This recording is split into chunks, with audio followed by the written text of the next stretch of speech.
땅에 지친 모든 영혼 주 예수 사랑 알게 하소서.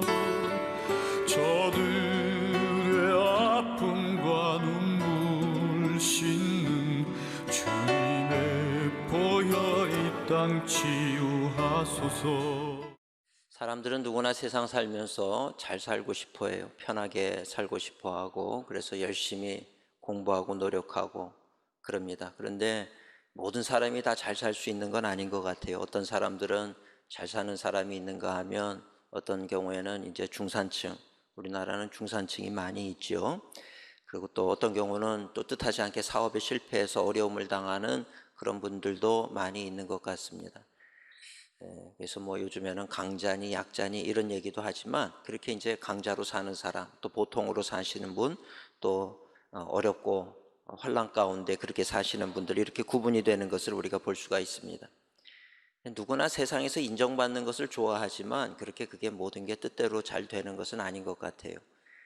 실상 중요한 것은 우리가 세상을 살면서 뭐 이런 모습 저런 모습으로 살아갈 수가 있지만, 사실 가장 중요한 것이 있다 그러면 그것은 이 세상에서의 삶이 아니라 내가 하나님 앞에 어떤 인정을 받는가, 어떤 칭찬을 받느냐 못 받느냐, 그것이 제일 중요한 부분이라고 하는 것을 오늘 우리 성도님들이 분명히 기억하시면서 살아갈 수 있는 우리 성도님들 되시기를 축원을 드립니다.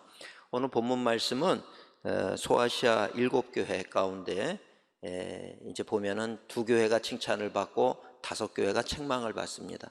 근데 칭찬을 받았던 2교회 가운데 하나인 빌라델비아 교회입니다. 또 하나 칭찬받은 교회가 서머나 교회라고 있었죠. 그리고 이제 두 번째로 칭찬받는 교회가 빌라델비아 교회입니다. 근데 이 빌라델비아 교회는 약자층에 속한 교회였다, 이렇게 볼 수가 있습니다. 8절 말씀에 보면 내가 작은 능력을 가지고도 내 말을 지키며 내 이름을 배반하지 아니하였도다. 이 얘기는 이 작은 능력에 대해서 영적인 능력을 얘기한다 뭐 이러는 분도 있지만, 일반적으로 이 작은 능력을 얘기할 때 세상적으로 힘이 없는 그룹이었다는 거예요. 약자층에 속하는 사람들이었지만 그럼에도 불구하고 내 말을 지키고 내 이름을 배반하지 아니하였다, 이렇게 칭찬하고 있는 것을 볼 수가 있습니다. 하나님 앞에 칭찬을 받을 때 칭찬은 결코 칭찬으로 끝나지 않습니다. 거기에 따르는 보상이 있고 축복이 있다는 거예요. 그것이 뭐냐 하면 시험의 때를 면하게 할 것이다, 이런 축복을 주고, 또 하나는 하나님 성전의 기둥이 되게 할 것이다. 승리하는 자는 하나님 성전의 기둥이 된다는 거예요. 빌라델비아에 지금 가보면 그 지역이 지진이 많은 곳이었습니다. 지진이 많다 보니까 이 건물이 한순간에 무너져 내릴 때가 있어요. 근데 무너져 내린 그 건물들을 가만히 보면 기둥만 남아 있거든요. 기둥은 무너지지 않아요. 기둥이 참 중요하죠. 하나님 성전의 기둥이 되게 할 것이다. 이게 뭡니까? 상황이 어떠하든지 흔들리지 않는 천국 백성, 하나님 나라의 귀한 일꾼으로 그렇게 세워줄 것이다 라고 하는 그런 약속입니다. 근데 그 약속이 거기서 끝나는 것이 아니라 그 기둥에다가 하나님의 이름을 쓰고 새 예루살렘의 이름을 쓰고 예수 그리스도 나의 새 이름을 그곳에 새기게 하신다라고 하는 축복이죠. 이게 참 얼마나 귀한 축복인지 모릅니다.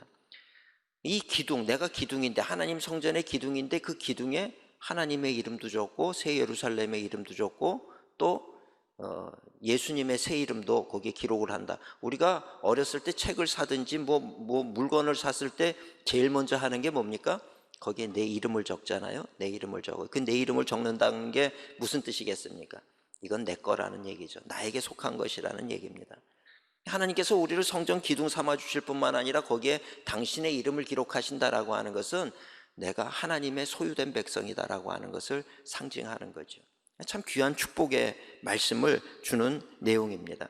그래서 이 빌라델비아에 주시는 이 말씀을 가만히 묵상을 하다 보면 한 가지 다시금 확신하게 되는 것이 있는데, 그게 뭐냐 하면 우리가 인생을 살면서 세상에서는 인정을 못 받는다 할지라도 내가 하나님 앞에 인정받고 칭찬받는 인생, 이거보다 더 귀한 것은 없다는 거예요. 그래서 우리가 인생의 목표를 세우고 살아갈 때 세상적으로 성공하는 삶을 살아야지, 이 목표보다는 하나님의 영광을 드러내고 하나님 기쁨 되시는 하나님 앞에 칭찬받는 삶을 사는 것을 인생의 목표로 삼고 달려가는 자가 복이 있다라고 하는 것입니다. 오늘 우리 성도님들이 빌라델비아 교회와 같이 그런 은혜와 축복을 누리는 복된 성도님들이 되시기를 주님의 이름으로 축원을 드립니다.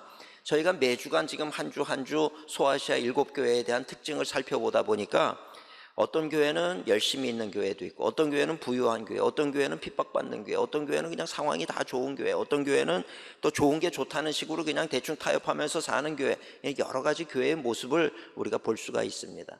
중요한 거는 좋은 환경을 가졌지만 하나님 앞에 책망받는 교회들이 많다는 거예요. 그렇지만 빌라델비아 교회와 같이 작고 약하지만 하나님 앞에 칭찬받는 교회, 둘 중에 하나를 선택하라 그러면 우리는 무엇을 선택할 것인가? 어떻게 보면은 정말 이 좋은 삶을 선택하고 싶지만, 그러나 마지막에 하나님 앞에 책망받는다 그러면 그것이 다 무슨 소용이 있겠습니까? 그러니 우리가 결정을 할 때는 울면서 눈물 흘리면서 세상에서는 별 볼 일 없지만 칭찬받는 교회를 선택하고 싶습니다. 그러면서 질문이 생기는 거예요. 목사님, 세상에서도 잘 되면서 칭찬받을 수는 없나요? 그럴 수도 있어요.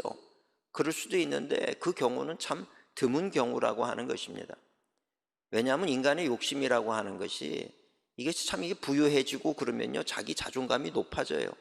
자존감만 높아지면 좋은데 거기에 플러스 되는 게 뭐냐 하면 교만해지는 거예요. 예전에는 그냥 그러려니 하고 들었던 얘기도 이제는 내가 지위가 높아지고 그러다 보면 나를 뭘로 보고 그런 소리를 하느냐, 그것을 감당을 못하는 거예요. 교만해진다는 거예요. 그래서 정말 부유한 삶을 살면서도 하나님 앞에 칭찬받는 인생이 되려고 그러면 먼저 하나님 앞에 철저히 깨져야 되는 거예요. 철저히 깨지고 정말 거듭난 신앙인이 아니고서는 그런 삶을 살아갈 수가 없다는 거죠. 물론 우리 주변에 그런 분들도 계세요. 정말 존귀한 자리에, 부유한 자리에 있지만 그분은 겸손한 척하는 것이 아니라 진짜 겸손한 그런 분들도 있어요. 근데 그런 분들의 인생을 보면 그 과정 속에서 수도 없이 두드려 맞고 깨지고 나중에는 정말 내가 가지고 있는 이 모든 것이 다 하나님이 주시지 않으면 받을 수가 없는 것입니다. 이 모든 것은 나의 것이 아니라 하나님의 것입니다. 이것이 고백되는 수준에까지 올라가신 분들인데 그것이 그냥 그렇게 살아야지 그런다고 해서 그렇게 사라지는 것이 아니라는 거예요. 그런 분들은 반드시 역사를 돌아보면 그분의 삶 속에 얼마나 많은 순간 깨지고 망하고 어려움 당하고 하나님 앞에 정말 눈물을 흘리면서 기도를 했는지 모른다는 거죠. 그래서 오늘 우리가 신앙생활 할 때 정말 우리 성도님들이 어떤 형편 가운데 있든지 그것이 중요한 것이 아니고, 내가 하나님의 손에 붙잡혀서 하나님 앞에 인정받고 하나님 앞에 칭찬받는 삶, 그거를 목표로 해서 살아가게 될 때 하나님은 우리의 필요한 것들을 채워주시면서 이 기쁨의 영광을 누리는 자로 하나님께서 살아갈 수 있도록 허락해 주시는 줄로 믿습니다. 오늘 이 말씀은 빌라델비아 교회가 작은 능력을 가진 약자들의 교회였지만 그러나 예수님으로부터 놀라운 칭찬을 받은 교회다. 이런 얘기를 하면서 너희들도 약하지만 강한 자로 살아갈 수 있다. 하나님 앞에 인정받는 자. 세상에서 볼 때는 약한 자로 보이지만 하나님이 보실 때는 강한 자, 하나님이 보실 때는 결코 작지 않은 자, 그런 인생을 살아갈 수가 있다는 거예요. 그런 인생을 살아갈 수 있는 우리들이 되시기를 주님의 이름으로 축원을 드립니다. 그래서 오늘 저는 이 세상에 약자로 산다는 것이 참 불편한 것이 많아요.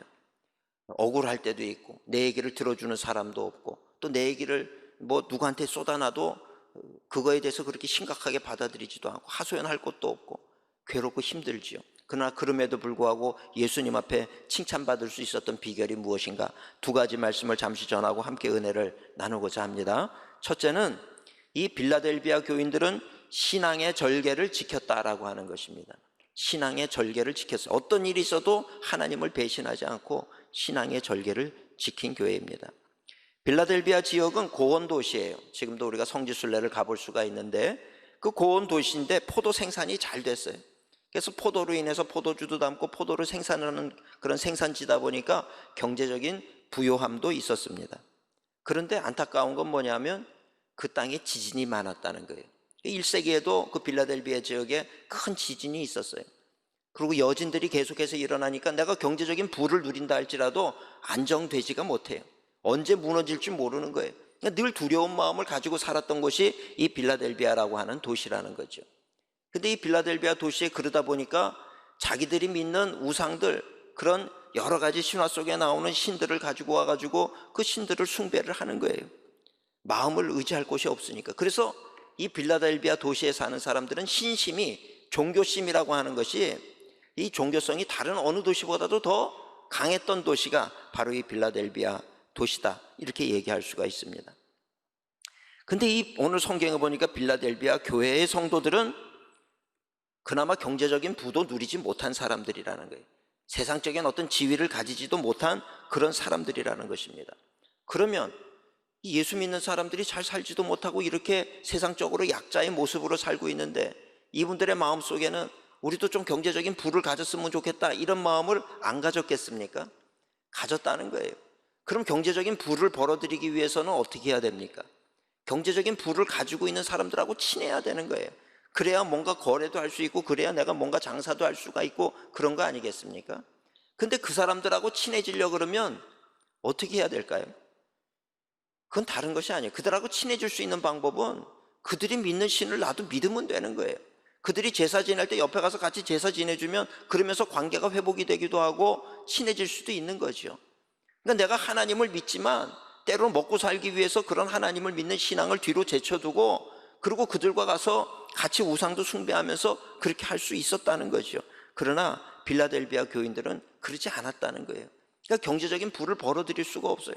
어떻게 그저 내가 가지고 있는 그 안에서 모든 것을 해결해야 되는 그런 상황 속에 있는 사람들이 빌라델비아 교인들의 모습이었다는 것입니다. 이 대목을 우리가 가만히 묵상하다 보면 나라면 어떻게 할까? 우리 성도님 같으면 어떻게 하셔야 되겠습니까? 먹고 사는 것이 우선인가?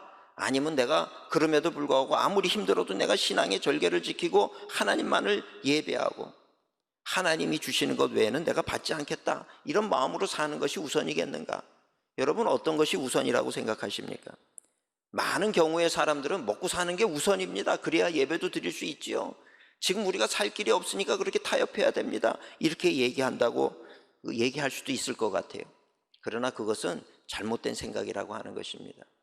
우리 성도님들, 우리가 살면서 신앙과 생활을 늘 분리시켜서 생활할 때가 많이 있어요. 근데 신앙과 생활이라고 하는 건 결코 분리될 수 없는 거예요.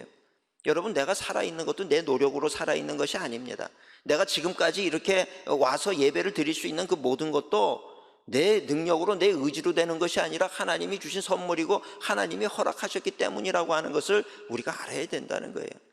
그렇다라고 하면 내가 먹고 사는 문제도 하나님께서 다 드시면 내가 아무리 노력한다 할지라도 얻을 수 없는 것이라고 하는 것을 우리가 왜 모르느냐, 이 말이죠.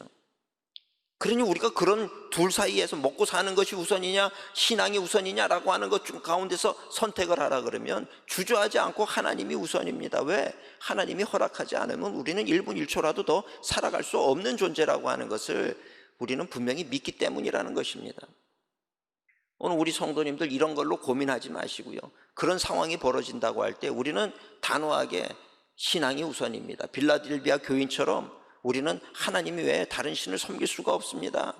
결단할 수 있는 우리 성도님들이 되시기를 주님의 이름으로 축원을 드립니다. 여러분, 출애굽을 한 이스라엘 백성들 몇 명이 출애굽을 했느냐? 출애굽기 12장에 보면 60만 명이 출애굽을 했어요. 60만 명, 우리나라 대한민국의 군인이 60만 대군이라고 얘기를 하는데 60만 명이 출애굽을 했어요. 근데 거기에는 보면 여자의 수는 빠져 있어요. 여자는 이 수에 들어가지를 않았어요. 20세 이상 남자들의 수가 60만이에요. 어린아이들의 이름도 들어가지가 않았어요. 20세 이상 장정의 그 남자들만 60만 명이면 거기에 딸린 가족들하고 아내와 이 모든 것을 따지면요, 적어도 출애굽한 백성은 150만 명에서 200만 명은 될 것이다, 이렇게 볼 수가 있다는 거예요. 150만 명에서 200만 명. 그 150만 명에서 200만 명이 되는 숫자가 이스라엘 광야에서 말이죠, 시나이 반도 그 광야길을 지나오면서 40년을 살았어요. 4일도 아니고요, 4일도 버티기 힘들 거예요. 그 성지순례를 가보면 거기는 황량한 바람만 불고 땅은 쩍쩍 갈라져 있고요, 거기는 뭐 곡식을 심어가지고 농사를 지을 수도 없고 물도 없어요. 나흘을 버텨도 기적이라고 얘기할 수 있을 겁니다. 근데 나흘이 아니고요, 4년이 아니고 40년을 거기서 버텼어요. 여러분, 그 자체가 기적이라고 하는 것을 우리는 알아야 된다는 거예요. 가보시면 알아요. 이 땅에서 어떻게 40년을 버텼을까? 근데 하나님께서 만나를 주시고 물이 없을 때 반석을 쳐서 물이 부족함이 없도록 나오게 하시고, 고기가 먹고 싶다 그러면 동풍이 불어서 메추라기 떼들이 날라오게 만들어서 먹게 만드시고, 40년을 지났다는 거예요. 그걸 통해서 이스라엘 백성에게 주시는 교훈의 말씀이 뭔지 아십니까? 하나님이 먹이시고 입히신다는 거예요. 하나님이 먹이시고 입히시지 않으면 살아갈 수 있는 존재는 아무도 없다. 이 사실을 이스라엘 족속들에게, 이스라엘 민족에게 분명하게 가르친 내용이 바로 그 내용이더라는 것입니다. 지금 과학 문명이 아무리 발전했어도 100만 명의 사람들을 150만 명, 200만 명이 아니라 100만 명, 10만 명이라 할지라도 그 사람들 광야에서 10만 명 풀어놓고 40년을 살리시오 할 수 없는 일이에요. 그러나 하나님은 200만 명이 되는 그 숫자의 이스라엘 백성들을 40년 동안을 먹이시고 살리시는 기적을 베푸신 살아계신 하나님이신 줄 믿습니다. 그래서 우리 성도님들도 무언가를 결정해야 될 때 세상에서 먹고 사는 것이 우선일 것 같지만 아니에요. 하나님이 허락하시지 않으시면 많은 것을 쌓아놓고서라도 먹지 못하고 죽는 일이 벌어진다는 것입니다. 그래서 우리가 선택을 해야 될 때 세상과 하나님을 겸하여 섬기지 마시고 하나님만을 바라볼 수 있는 우리 성도님들이 되시기를 주님의 이름으로 축원을 드립니다. 빌라델비아 교회는 절대 그러지 않았다는 거예요. 이것이 칭찬받은 내용입니다. 신앙의 절개를 지켰다는 거죠. 그러다 보니까 남들처럼 부유하게 살지도 못하고 남들처럼 인정받지도 못했어요. 그러나 하나님이 보실 때에는 그런 빌라델비아 교회가 너무나도 사랑스러워 보였다는 이야기입니다. 그러니 그 빌라델비아 교회를 하나님이 칭찬하시고 축복하시고 참 놀라운 축복을 받는 그런 빌라델비아 교회인 것을 볼 수가 있습니다. 우리가 쓰는 말이라고 하는 것, 단어라고 하는 것은 그 시대를 반영하고 대변해주는 그런 도구가 되는 게 우리의 말이죠. 요즘 이 시대에 가장 이 시대를 반영해주고 있는 단어가 무엇입니까? 인권이죠. 인권. 인권이라는 단어가 지금 이 시대를 지배하는, 이 시대를 대변해주는 그런 단어가 됐어요. 기독교를 대변하는 단어는 무엇입니까? 사랑이거든요. 사랑. 그럼 기독교의 사랑. 이걸 우리가 알게 되는 거죠. 한때에는 이 절개, 신앙의 절개, 뭐 어떤 부부간의 절개, 뭐 이런 얘기들 많이 했었어요. 근데 그 요즘에는 절개 얘기하면 사실은 이제 비웃음의 대상이 되는 그런 시대가 돼버리고 말았습니다. 어떻게 보면 이 물질이라고 하는 것이 우리의 정신이나 우리의 신념이나 우리가 추구하는 가치나 이런 것들을 뛰어넘어 버렸다는 거예요. 심지어는 종교까지도 다스리고 지배하는 그런 시대가 되어져 버리고 말았다라고 하는 것입니다. 제가 어렸을 때만 하더라도 물질 만능주의 그러면 이건 잘못된 도덕과 잘못된 윤리관에서 비롯된 것이다. 만몬주의 그러면 그런 건 절대 있을 수가 없다 이렇게 생각했어요. 근데 이제는 그런 이야기를 웃어 넘길 수가 없는 시대가 됐어요. 맞아요. 물질이 있어야 된다. 만몬이즘 맞다. 모든 신 위에 뛰어난 신은 만몬이다. 물질이다. 이런 고백을 지금 우리는 말로는 안 하지만 우리의 삶의 모습을 보면 이미 그런 시대를 살아가고 있다는 이야기입니다. 그런 거에 지배를 받고 있다는 거죠. 이런 우리들에게 오늘 빌라델비아 교회가 주는 교훈은 참 큰 교훈이라는 이야기입니다. 그런 거에 절대 절하지 아니하고 그런 것을 쳐다보지 아니하고 그 신앙의 절개를 지킨 빌라델비아 교회입니다. 오늘 우리 일상광림교회 성도님들이 뭐 어떤 분들은 지금 어려움 가운데 있기도 하고 이래야 되는지 저래야 되는지 고민이 되는 분들도 많이 있을 거예요. 빌라델비아 교회 성도들의 이야기를 통해서 힘을 얻으시기를 주님의 이름으로 축원을 드립니다. 어떤 상황, 어떤 처지, 어떤 형편, 내 지금 상황이 어떠하든지 하나님을 바라고 하나님만이 나의 도움이십니다. 우리가 고백하고 주님을 의지하게 될 때 주님께서는 우리를 결코 죽게 내버려 두지 아니하시는 하나님이 되시는 줄로 믿습니다. 그 하나님이 우리의 손을 붙드실 거예요. 오히려 이런 어려움 속에서도 버텨나가는 우리를 보게 될 때 하나님은 더 크고 놀라운 은혜를 우리에게 더해 주시는 좋으신 하나님이 되시는 줄로 믿습니다. 두 번째로는 그러기 위해서는 방심하지 말고 굳게 서야 된다는 거예요. 우리가 굳게 서야 돼요. 오늘 성경에도 보면 내가 가진 것을 굳게 잡아라. 아무도 그래서 내 면류관을 빼앗지 못하게 해라. 맞아요. 뭐든지 굳게 잡지 않으면 한순간에 떨어뜨려요. 여러분 핸드폰 떨어뜨려 본 적 많으시죠? 저도 핸드폰을 떨어뜨린 거예요. 산지 얼마 안 됐는데 떨어지니까 얼마나 마음이 아프든지요. 그래서 다음부터는 조심해야지. 절대 떨어뜨리지 말아야지. 마음에 작정을 한단 말이죠. 그런다고 해서 안 떨어뜨리느냐? 또 떨어뜨려요. 그렇잖아요. 어디 뭐 잘못된 이렇게 올려놨다가 툭 쳐서 떨어뜨리고 말이죠. 뭐 여러 모양으로 떨어뜨린단 말이죠.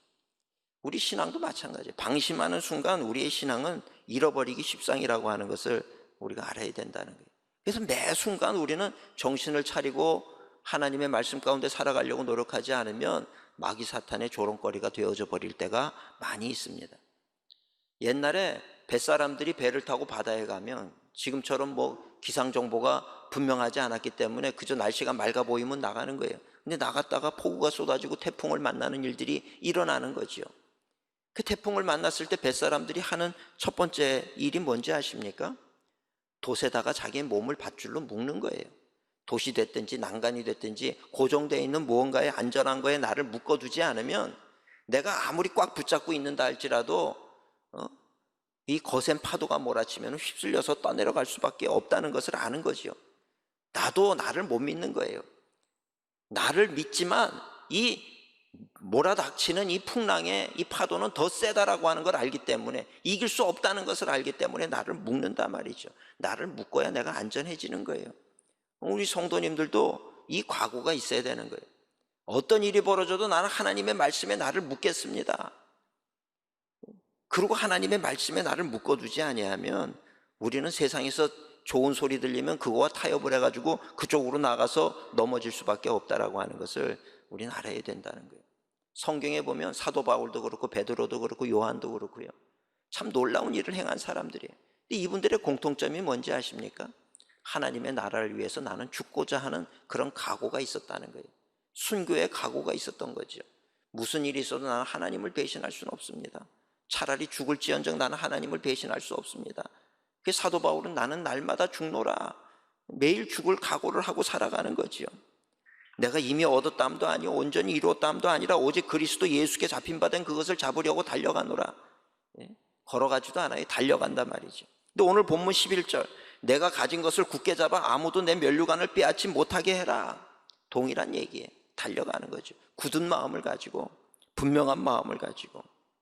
오늘 우리 성도님들은 어떻습니까? 정말 주님을 사랑한다 그러지만 결국 주님 나를 위해서 죽어주세요, 이것이 우리의 신앙의 자세라고 하면 우리들은 정말 너무나도 주님 보실 때 작은 그런 어린아이에 불과한 그런 존재에 지나지 않는다는 것을 우리는 알아야 된다는 것입니다. 영국, 미국, 뉴질랜드 또 그 밖에 여러 전 세계 16개 국가가 한국전쟁에서 한국을 돕기 위해서 왔어요. 자신들의 생명을 내놓겠다고 온 사람들이 있죠. 그렇게 해서 이 나라 이 민족이 지켜졌어요. 영국 군인들의 죽을 각오로 포를 쏴라. 그래서 지금 가평지역이 우리나라 땅이 되고 우리가 그 가평지역을 갈 수가 있는 거지요. 사도 바울, 베드로, 요한, 그 밖에 수많은 주의 일꾼들, 선교사님들, 목사님들, 이 수많은 그분들의 죽음으로 인해서 하나님 나라가 지켜지고 확장이 되어져 갔다라고 하는 것을 우리는 알아야 된다는 것입니다. 오늘 우리 사랑하는 성도님들, 이 나라 기독교가 어떻게 들어온지 아십니까? 100여 년 전, 130년 전에 선교사님들이 들어왔어요. 그때 그 선교사님들의 나이가요 20대 초중반이었어요. 20대 초중반의 젊은 청년의 나이로 와가지고 복음을 전하다가 그저 복음 한번 전해보지 못하고 그 자리에서 순교를 당한 사람도 있고, 또 복음을 전하다가 또 한국 여자아이를 구하려다가 순교를 한 사람도 있고, 풍토병에 1년 동안 복음 전하다가 목숨을 잃은 수많은 젊은 청년들의 순교의 피 위에 세워진 교회가 바로 한국교회라고 하는 것입니다. 6.25 전쟁 때 정말 젊은 20대의 청춘들, 그 수많은 나라의 그 청춘들이 와서 이 땅에서 피를 흘리며 지켜진 나라, 그래서 세워진 나라가 이 대한민국이라고 하는 것을 우리는 알아야 된다는 거예요. 오늘 우리가 이 시대를 살면서 그런 분들에게 빚진 자로서 살아가고 있는 것이 우리의 모습이라고 하는 것을 우리는 잊어서는 안 된다는 것입니다. 그렇다라고 하면 우리의 삶의 모습이 어떠해야 할 것인가? 우리의 삶의 모습이 우리의 후손들을 위해서 부끄러운 모습으로 살아서는 안 된다는 거예요. 또 머지않아 우리가 가게 될 하늘나라, 하나님 앞에서 부끄러운 모습으로 살아서는 안 된다는 것입니다. 우리 사랑하는 성도님들, 내가 주님을 선택하고 주님을 위해서 죽고자 할 때 주님은 우리를 죽이시는 분이 아니세요. 오히려 살리시고 존귀하게 만드시고, 우리 성도님들 사업이 지금 어렵고 힘들고 그렇습니까? 두려워하지 마세요. 오히려 세상을 붙잡으려고 하지 말고 하나님 앞에 엎드려 기도하고 하나님을 의지하고 하나님을 붙드시고, 내가 지금 죽게 되었지만 나는 세상을 선택하지 않고 주님을 붙들겠습니다. 그 믿음을 가지고 우리가 주님 앞에 나아가게 되어질 때 하나님은 우리를 기뻐하실 뿐만 아니라 우리에게 놀라운 은혜와 축복을 더하시는 그런 칭찬받는 교회와 성도님들이 되시는 줄로 믿습니다. 우리가 세상에서는 비록 약한 자일지 모르지만 주님 보실 때 강한 자가 될 수 있는 저와 여러분이 되시기를 주님의 이름으로 축원을 드립니다. 기도하시겠습니다.